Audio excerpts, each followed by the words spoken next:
Yoma Dafaim Hea Invav. Bonjour, on va continuer le shiur en fait de hier, à savoir qu'en fait on a relevé hier une question fondamentale en ce qui concerne l'interdiction de manger et de boire pendant Yom Kippour. Quel est au fait le titre de cette interdiction? Est-ce que c'est une interdiction de manger ou de boire, ou bien c'est une interdiction générale qu'il y a une mitzvah spéciale qui s'appelle Inouï, donc d'affliger notre âme, nos âmes. Et c'est cette mitzvah-là, en fait, qui nous donne l'interdiction de manger et de boire parce que quelqu'un qui mange et qui boit, ça lui fait se sentir mieux. Et donc, c'est ça l'interdiction. Donc, on a essayé d'expliquer en fonction de ça comment ça se fait qu'à Yom Kippour, il y a des mesures différentes que dans toute la Torah. En général, quand quelqu'un il mange, on sait que on appelle manger à partir de Kazaït.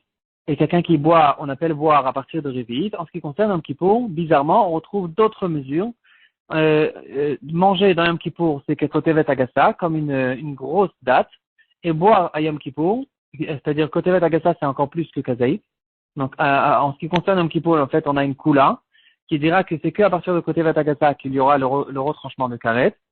Et en ce qui concerne la boisson, à Yom Kippour, pour le coup, ça sera moins que Révi'it, et ça sera à partir de Melolugmav, de la mesure, le contenu d'une de ses joues.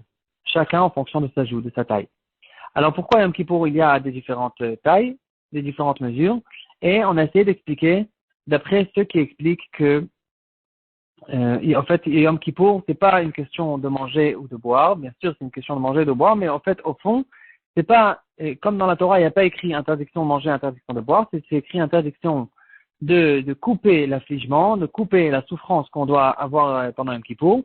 Et donc, dans ce cas-là, il y aura des mesures qui ne sont pas forcément les mesures qu'il y aura dans toute la Torah. Et en ce qui concerne manger, alors on dit que quelqu'un, il s'est remis, il a coupé au fait le inouï qu'à partir d'une kakotevet, et il a cassé le inouï dans la boisson, déjà à partir d'un melolugma, parce que dans la boisson, ça aide la personne déjà à moins que réveiller.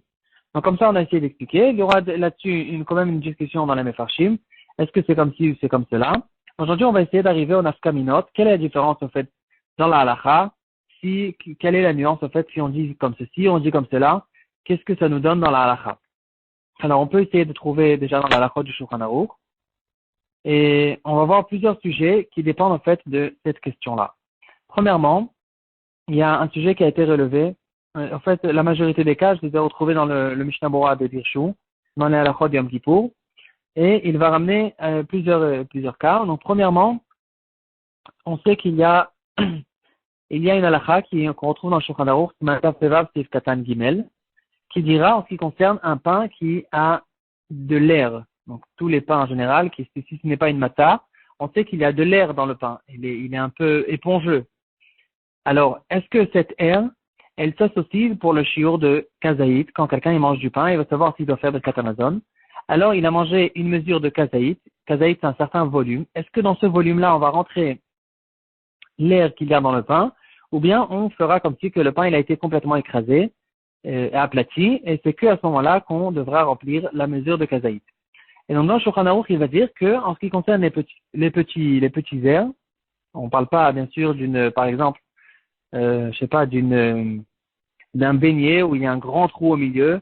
Là, c'est clair qu'on ne va pas le compter, mais de l'air normal, comme par exemple dans une challah ou dans du pain, là, on va le compter dans le kazaït, parce que c'est la manière normale du pain. Et donc, ça se fera, en fait, le poids du kazaït, il peut changer beaucoup, il peut changer énormément entre les aliments, parce qu'il y a des aliments qui sont plus lourds, des aliments qui sont plus légers, et il y a des aliments qui sont plus serrés, plus pressés, et il y a des aliments qui ont plus d'air.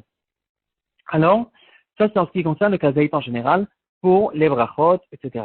Maintenant, en ce qui concerne Yom Kippour, est-ce qu'on va aussi associer l'air pour le shiur de Kakotevet Agassa?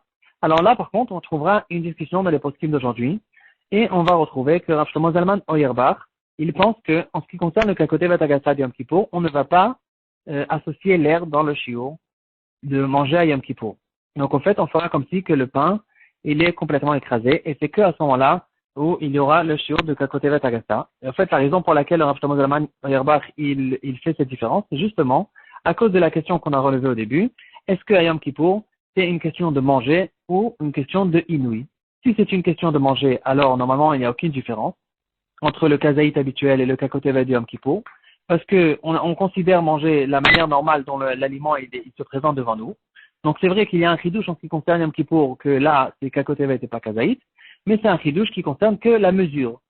Par contre, si on va expliquer, en fait, dans la question fondamentale qu'à Yom Kippour, toute la Avera, c'est pas une question de manger, c'est une question de inouï. Alors bien sûr, dans ce cas-là, puisque l'air qui se trouve dans le pain, il ne rassasie pas du tout, il ne s'associe pas au fait à la personne qui va se remettre grâce à cet aliment. Dans ce cas-là, on peut comprendre le psaque de Shlomo Zalman Auerbach qu'on ne veut pas considérer l'air. Par contre, Rav Eliashiv n'est pas d'accord et dira que c'est vrai que peut-être que la différence elle est vraie en ce qui concerne Yom Kippour, c'est une question de inouï et pas une question de mesure, mais quand même, finalement, la halakha de Kotevet Agassa, faut pas oublier que c'est une halakha de Moshe Sinai, donc ça a sa mesure, et si en général on rentre l'air dans la mesure, ici aussi on va rentrer l'air dans la mesure. Une deuxième nafkamena qu'on peut retrouver, c'est en ce qui concerne le psak du Khatam Sofer. Il va nous dire que, on sait qu'en général, quand quelqu'un il mange un kazaït, par exemple, il va manger un kazaït de matzah, alors il y aura très souvent une miette ou une toute petite mesure qui va rester quand même bloquée entre les dents, dans les gencives, et quand même, normalement, dans les poskim, ils disent qu'on va associer ça au kazaït, parce que c'est la manière normale de manger, on rentre dans la bouche un kazaït, et on va avaler un tout petit peu moins qu'un kazaït. Donc ça, c'est en ce qui concerne la matzah. Par contre, il dira le Khatam Sofer qu'en ce qui concerne Yom Kippour, on ne va pas associer ce qui est resté bloqué entre les dents et dans les gencives, on ne va pas l'associer au shiur de Kakotevet Agassa, et ce psak-là, il est très compréhensible d'après la compréhension que Yom Kippour, c'est pas une question de manger, c'est une question de inouï, et bien sûr, ce qui est resté entre les dents, ça ne nous a pas aidé à faire ramener la personne, à casser le inouï, à se remettre. Une troisième nafkamina, on peut la retrouver dans le Minchat Chinour, Mitzvah Shin Yud Gimel, Hotbet. Il va dire que quelqu'un qui a mangé et qui a vomi. Alors en général, quelqu'un qui a mangé et qui a vomi, normalement, bien sûr, si par exemple il a mangé quelque chose d'interdit, même s'il a vomi, il n'y a rien à faire, la vera elle a été faite. Donc il sera chayav, il prendra les 40 coups, il ne peut pas se rendre patour des 40 coups quand il a mangé un aliment interdit, s'il va vomir. Par contre, il dira le Minchat Chinour que dans Yom Kippour, on peut peut-être dire que dans ce cas-là, il sera pas tour parce que, au fait, justement pour la même raison, parce que quand on parle de inouï, si c'est une question de inouï, alors il n'y a pas de inouï dans un cas où il a vomi ce qu'il a mangé parce qu'il n'est pas rassasié du tout. Une autre nafkamina, une quatrième, c'est le sujet général qu'il y a en ce qui concerne le zunda. Donc on sait qu'aujourd'hui on a l'habitude, c'est-à-dire pour les gens qui sont malades, on a plusieurs manières de leur faire manger. Et une des manières, en fait, c'est de lui faire rentrer les aliments directement dans la veine. La boisson, les aliments directement dans la veine, comme ils font dans les hôpitaux. Alors, est-ce que quelqu'un qui est malade, même si c'est pas un picor nefesh, bien sûr, si c'est un picor nefesh, il n'y a pas de question, mais est-ce qu'on a le droit de lui faire manger de cette manière-là? Est-ce qu'on appelle ça manger? On n'appelle pas ça manger. Alors, on retrouve dans le shoot Achiezer, qu'il va dire que là, pour le coup, c'est-à-dire, faut pas exagérer. Bien sûr que ça ne s'appelle pas manger. Ça sera quelque chose qui est permis à Yom Kippour dans certains cas, pour quelqu'un qui est malade. Et on ne considère pas ça comme quelqu'un qui a cassé le inouï. Là, par contre, il faudra comprendre que si c'est une question de inouï, alors cette personne-là, il est complètement rassasié. Il se sent très bien. Il a cassé complètement le inouï. Donc, apparemment, il faut quand même dire que c'est une question qu'il faut qu'il y ait quand même une certaine sorte qu'on puisse considérer que ça s'appelle manger et pas si c'est quelque chose qui n'a aucun rapport avec l'alimentation, avec manger ou boire. Alors, même si ça remet la personne, ça l'aide, c'est pas quelque chose qui est interdit pendant un Kippour. Par exemple, quelqu'un qui va sentir des bonnes odeurs, c'est quelque chose qui est permis pendant un Kippour, même si ça peut peut-être l'aider dans certains cas à se sentir un peu plus rassasié, parce que finalement, ça n'a aucun rapport avec manger. Donc, c'est vrai que l'interdiction, ça reste une histoire de inouï, d'affligement, mais quand même, il faut qu'il y ait une certaine sorte de manger, et donc dans le zunda, dans les tuyaux, ça s'appelle pas du tout manger. On va voir une dernière nafkamina. Ça, c'est la pire de toutes. On va la retrouver dans le shoot Binyan Shlomo, Chelak Aleph Siman Mem Aleph. Il va dire comme ça, quelqu'un qui a mangé juste avant Yom Kippour, avant que la nuit tombe, il a mangé un petit peu moins que la mesure de Kakotevet, qui est la mesure de Yom Kippour. Et ensuite, la nuit, elle est tombée. Et juste après que la nuit, elle est tombée, il a complété la mesure de Kakotevet. Donc, par exemple, il a mangé avant Yom Kippour une date sans le noyau. Donc, il n'a pas encore la mesure de Kakotevet. Et puis maintenant, il arrive Yom Kippour, il mange encore un petit morceau de date qui va nous compléter à la mesure de Kakotevet. Alors, en fait, c'est-à-dire, quelqu'un, si on demande à n'importe quelle personne, il va nous dire, il n'a pas mangé un Kakotevet pendant Yom Kippour. Donc, il n'y a aucun problème.